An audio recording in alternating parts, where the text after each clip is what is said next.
How to send a quote on Jobber. The first thing you want to do once on your Jobber dashboard, you are going to go over to the left hand menu option and you are going to tap on Create. After selecting Create, you are going to tap on Quote. From there, you can tap right where you see Quote For and you can tap on Client Name and you can either select a previous client or you can tap on Create New Client. So let's say for example, I were to select a previous client.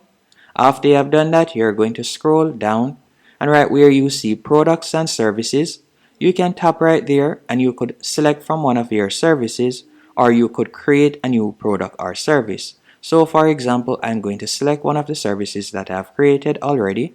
You can add in the amount of units and you can also put in the unit price right here. So let's say for example $100.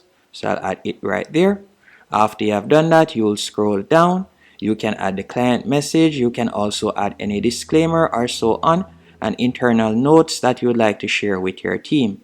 After doing that, all you'll need to do now, right where you see Save On, you're going to tap right there and you can choose to send it as a text message or send it as an email. So let's say we were to tap on Send as Email. After selecting Send as Email, you can see how it looks. So this is how it will look and you can tap on Send as Email right here, or you could tap here and you could get it as a PDF, and from there you can choose what you would like to do with the PDF.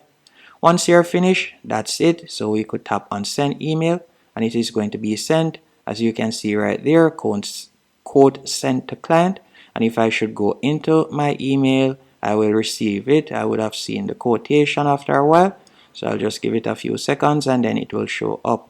And that's it. Hope you found this tutorial helpful and informative. If you did, be sure to hit the like button and subscribe, and thank you for watching.